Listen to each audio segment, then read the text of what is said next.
ஸ்ரீகுருப்போ நம. ஆதித்யாய சோமாய மங்களாய புதாய ச குரு சுக்ர சனீப்யஸ்ச ராகவே கேதவே நமோ நம. ஆதித்யாதீனாம் நவகிரக தேவதாபியோ நமோ நம. எல்லாமல்ல ஆதித்யாதி நவகிரகங்களை நமஸ்கரிக்கிறேன். என்னுடைய குருவையும் என்னுடைய உபாசனை தேவதை ஸ்ரீ வாராகி அம்பாளையும் பணிகிறேன். உலகம் முழுவதும் வாழக்கூடிய என் அன்பு பக்தர்களே, ஆனி மாத ராசி பலன்கள். இந்த ஆனி மாதத்தை பொறுத்தவரையில் கிரக அமைப்புகள் எப்படி இருக்குன்னு பார்த்துருவோம். முக்கியமான 3 நிகழ்வுகள் இந்த ஆனி மாதத்தில் நடக்குது. காரணம் என்னென்னு கேட்டிங்கனாக்கா, நீண்ட நாட்களுக்கு பிறகு சூரியனும் சுக்கிரனும் மிதுன ராசியிலே சனிக்கு 5ஆம் பாவத்திலே சஞ்சாரம் செய்கிறார்கள். சூரியனும் சுக்கிரனும் எப்பவுமே சேர்ந்து வரக்கூடிய ஒரு கிரகங்கள் தான், நம்ம எல்லாருக்கும் தெரியும். மிதுன ராசி அப்படிங்கிறது ஒரு மோட்ச ராசி வீடு, அதுவும் நம்ம எல்லாருக்கும் தெரியும். அதில் சனி பகவானுக்கு திரிகோணத்திலே சூரியன் சுக்கிரன் அமைகிறார்கள். திரிகோணத்தில் அமையும் பொழுது நிச்சயமாக அந்த மாதத்தில் பல மாற்றங்கள் ஏற்படும். பல வகையான மாற்றங்கள் அந்த ராசி அன்பர்களுக்கு பல வகையான மாற்றங்கள் ஏற்படும். குறிப்பாக சிறு சிறு தொழில் செய்யக்கூடியவர்கள், சின்ன சின்ன பிஸ்னஸ் பண்ணக்கூடியவங்க, சிறிய உத்தியோகம் செய்யக்கூடியவங்க, அந்த மாதிரியான கொஞ்சம் கஷ்டப்படக்கூடியவங்களுக்கெல்லாம் ஒரு நல்லது நடக்கக்கூடிய மாதமாக இந்த மாதம் அமைகிறது. அதோடு மட்டுமல்ல, அந்த ராசிக்கு சனியும் சூரியனும் திரிகோண தொடர்பு வருகின்ற பொழுது அரசாங்கம் சார்ந்த அரசு அதிகாரிகள், அந்த அரசு அதிகாரிகளுக்கு இருக்கக்கூடிய பிரச்சனைகள் அல்லது அந்த அரசு அதிகாரிகளுக்கு இருக்கக்கூடிய ப்ராப்ளங்கள்லாம் கூட கொஞ்சம் ரெட்டிஃபை ஆகிறதுக்கு, சார்ட் அவுட் ஆகிறதுக்கான வாய்ப்புகள் உண்டு. நிறைய அரசு அதிகாரிகளுக்கு பதவியில் முன்னேற்றங்கள், பதவி உயர்வுகள் வருவதற்கான வாய்ப்புகள்லாம் நிறைய காத்திருக்கு. குறிப்பாக அரசியல்வாதிகள், அரசியல் தலைவர்கள், அரசாங்கம் சார்ந்த உத்தியோகம் செய்யக்கூடியவர்கள், அரசாங்கம் சார்ந்த தொழில் செய்யக்கூடியவங்க, இவங்க எல்லாருக்குமே கூட இந்த ஆனி மாதம் உயர்வான மாதமாக அமைகிறது. எப்பொழுதும் போல காலபுருஷனுக்கு 2வது வீட்டிலே குரு பகவான். இது எல்லாவற்றுக்கும் மேலாக சனி செவ்வாய் சேர்க்கையும் இந்த மாதம் நடைபெறுகிறது. மேஷத்தில் இருக்கக்கூடிய செவ்வாயும் கும்பத்தில் இருக்கக்கூடிய சனி பகவானும் சந்தித்து கொள்கிறார்கள். இதில் என்ன ஒரு பெரிய விஷயம் அப்படின்னு கேட்டிங்கனாக்கா, சனி பகவான் உச்சம் பெறக்கூடிய வீடு கொடுக்கக்கூடியவர் சுக்கிரன், நீச்ச வீட்டை கொடுக்கக்கூடியவர் செவ்வாய். அந்த உச்ச நீச்ச வீடுகளை தரக்கூடிய 2 கிரகங்களும் இந்த ஆனி மாதம் சனியோடு சம்பந்தம் செய்து கொள்கின்றன. அப்போது உலகம் முழுவதும் வாழக்கூடிய என் அன்பு பக்தர்களே, இந்த ஆனி மாதம் முழுவதும் சனி பகவானுடைய அல்லது அந்த சனி கிரகத்தினுடைய ஆதிக்கம் அதிகமானதாக இருக்கும். ரொம்ப அதிகமான சனியுடைய ஆதிக்கம் ரொம்ப அதிகமானதாக இருக்கும். எந்தெந்த வகையில் இருக்கும் அப்படின்னு கேட்டிங்கனாக்கா, ஃபேமிலி சப்ஜெக்ட் எடுத்திங்கனாக்கா, உடன் பிறந்தவர்கள், கூட பிறந்தவங்க, அந்த மாதிரியான ஃபேமிலி சப்ஜெக்டில். அதே போல் நிலம் சம்மந்தப்பட்ட பிஸ்னஸ் செய்யக்கூடியவங்க, ரியல் எஸ்டேட் பண்ணக்கூடியவங்களாக இருப்பாங்க, ப்ரமோட்டராக இருப்பாங்க, லேண்ட் ப்ரமோட்டராக இருப்பாங்க. அதே போல் பில்டர்ஸ், அந்த தொழில் செய்யக்கூடியவர்கள், கான்ட்ராக்டர், கன்ஸ்ட்ரக்ஷன்ஸு, அந்த பிஸ்னஸ் பண்ணக்கூடியவர்கள். அதே போல் கனிம வளங்கள் சார்ந்த குவாரிகள்லாம் வச்சு நடத்தக்கூடியவங்க, மண், மினரல்ஸு. ஸோ அந்த கனிம வளங்கள் பிஸ்னஸ் பண்ணக்கூடியவங்க, டிரான்ஸ்போர்ட், லாரிகள், இரும்பு இல்லையா சனி, அதான் லாரி டிரான்ஸ்போர்ட்டு, அந்த மாதிரியான ஒரு ஜேசிபி இயந்திரங்கள், அந்த மாதிரி இயந்திரங்கள், தொழிற்சாலைகள், இந்த மாதிரியான தொழில் செய்யக்கூடியவர்கள். அதே போல் போலீஸ், காவல்துறை அதிகாரிகள், சனியும் செவ்வாயும் சேர்ந்த காவல்துறை அதிகாரிகள். செவ்வாய் போலீஸுங்க, சனி உத்தியோக அதிபதிங்க. அப்போது காவல்துறை அதிகாரிகள், இராணுவத்தில் ஈடுபட்டிருக்கக்கூடியவர்கள். இன்னும் சொல்லப்போனால் அதே போல் அரசியல் நண்பர்கள், அரசியலில் ஈடுபட்டிருக்கக்கூடியவர்கள். அதே போல் சனி சூரியன் சேர்க்கைன்னு சொல்லும்போது அரசியல் நண்பர்கள், அரசு அதிகாரிகளாக இருக்கக்கூடியவர்கள். அப்போது அதே போல் டாக்டர்ஸ், சனி செவ்வாய் ஆராய்ச்சி, அதாவது லேப்லாம் வச்சு நடத்தக்கூடியவங்க, அந்த லேபுக்கு தேவையான எக்யூப்மெண்ட்ஸை உற்பத்தி செய்யக்கூடிய தொழிற்சாலைகள். இப்போ நம்ம நிறைய சொல்லலாம், அந்த பயோசிஸ்டம்னு சொல்லுவாங்க, அந்த மாதிரியான தொழில் செய்யக்கூடியவங்க. லேபுக்கு தேவையான அந்த டியூப், ரத்தம்லாம் எடுக்கிறாங்க இல்லையா, அது ஸ்டோரேஜ் பண்ணக்கூடிய, அதெல்லாம் க்யூப்ஸ், அதெல்லாம் உற்பத்தி பண்ணக்கூடிய தொழில் செய்யக்கூடியவங்க. லேப் ரிலேட்டடாக கெமிக்கல்ஸு, அதே சமயத்தில் கெமிஸ்ட்ரி ரிலேட்டடாக ஒர்க் பண்ணக்கூடியவங்க. இதெல்லாம் இந்த சனி செவ்வாய் சூரியனுடைய ஆதிக்கம் இந்த ஆனி மாதத்தில் நிறைந்திருக்கிறது.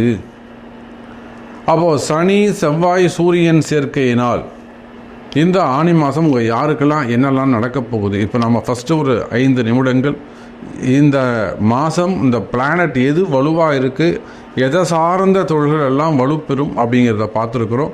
ஸோ ஃபுல் டீட்டெயிலாக உள்ளே பார்க்கலாம் பாருங்கள்.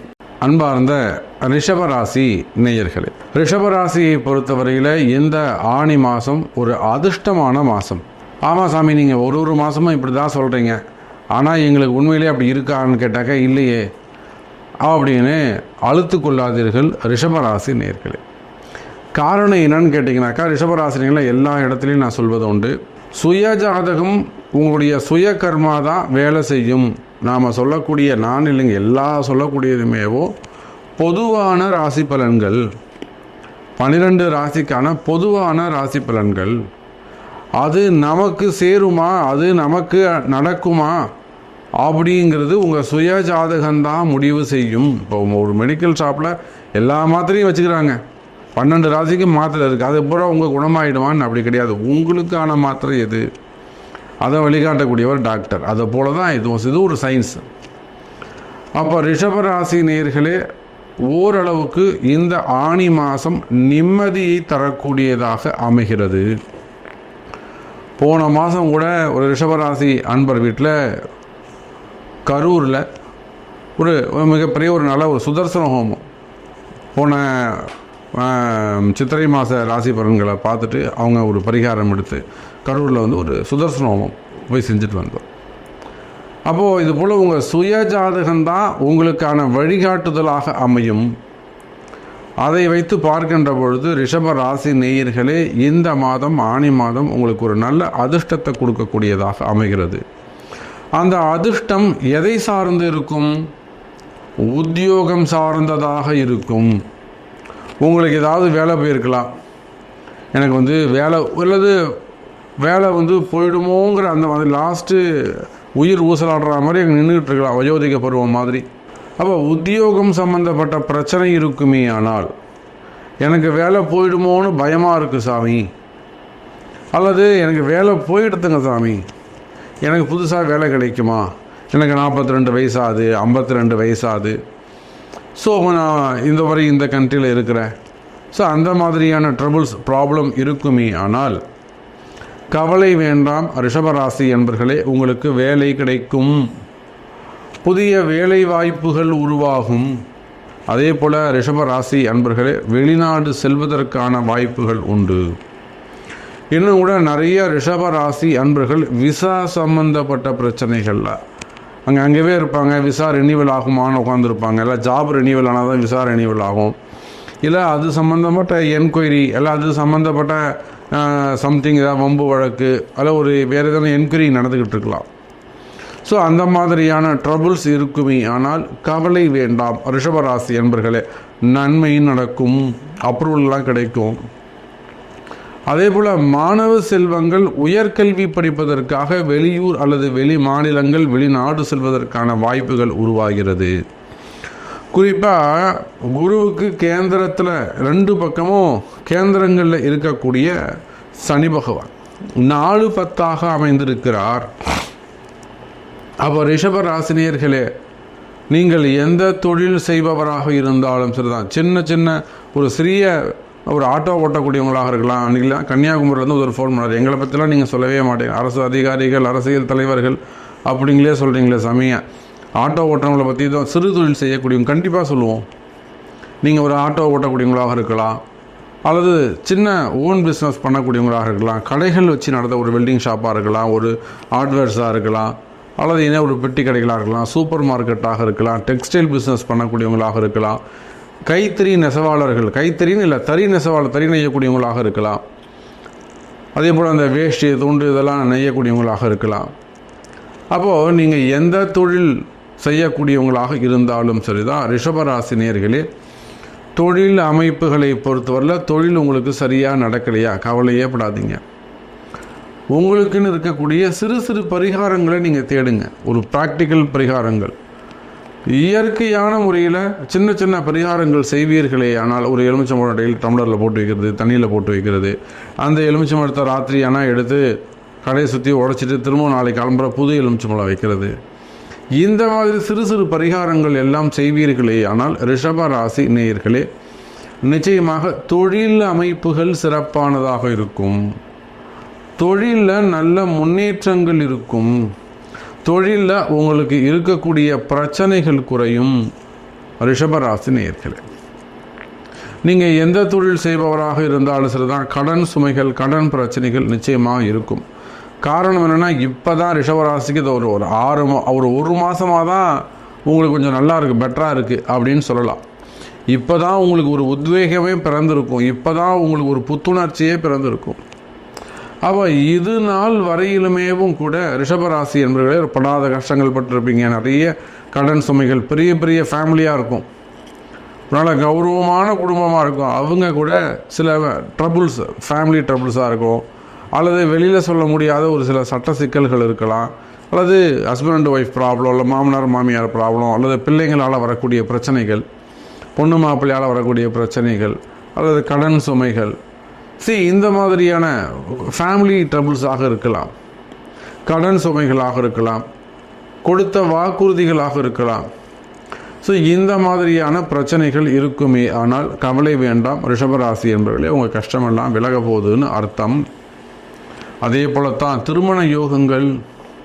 இந்த திருமண யோகத்தை பொறுத்தவரை நான் ரொம்ப சொல்வது உண்டு. வயசான 35 வயசாது பொண்ணுக்கு 38 வயசாது, 38 வயசாது பொண்ணுக்கு ஆனால் கண்டிஷன் போட்டுன்னு இருப்பாங்க. எனக்கு மாப்பிள்ளை இன்ஜினியரிங் படிச்சிருக்கணும், எனக்கு மாப்பிள்ளை மாதம் 1 லட்ச ரூபா சம்பாதிக்கணும், வீட்டோடு இருக்கணும், இப்படி தான் இருக்கணும், ஹைட்டாக இருக்கணும், முடி இருக்கணும். 38 வயசில் கண்டிஷன் போட்டுன்னு இருப்பாங்க.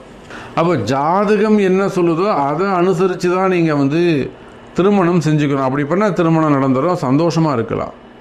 அப்போ திருமண யோகங்கள் கைகூடும். ரொம்ப வயசாகிடுச்சு, 38 வயசாக சாமி பொண்ணுக்கு இன்னும் கல்யாணம் ஆகலை, கவலைப்படாதீங்கம்மா, இந்த மாதம் உங்களுக்கு திருமண யோகங்கள் கைகூடும். தடைப்பட்ட திருமணங்கள், காதல் திருமணங்கள், இவை எல்லாமே கூட கைகூடுவதற்கான வாய்ப்புகள் உண்டு. ரிஷபராசி என்பவர்களே, ஓவராலாக ஃபஸ்ட்டு ஒரு 7 மினிட்ஸ் ஜென்ரல் டாபிக்ஸ் பேசியிருக்கோம். லாஸ்ட்டு ஒரு 7 மினிட்ஸ் ஸ்பெசிஃபிக்கான கண்டென்ட்டை நம்ம பேசியிருக்கிறோம். அப்போ இது போக உங்களுக்கு ஸ்பெசிஃபிக் கொஸ்டின்ஸ் இருக்குமே. ஆனால் சாமி நீங்கள் கொஞ்சம் என்னை பற்றி சொல்லுங்கள், எங்களை பற்றி, விவசாயிகளை பற்றி சொல்லவே இல்லை. அந்த மாதிரி ஸ்பெசிஃபிக் கொஸ்டின்ஸ் உங்கள்கிட்ட இருக்குமே. ஆனால் நிச்சயமாக உங்களுடைய பிறப்பு ஜாதகத்தை கொண்டு தொடர்பு கொள்ளுங்கள் என்பதை சொல்லிக்கொண்டு மீண்டும் வேறொரு அற்புதமான பதிவில் உங்களை சந்திக்கிறேன். நன்றி. நமச்சிவாயம். ஜெய் வராகி. ஜெய் ஜெய் வராகி.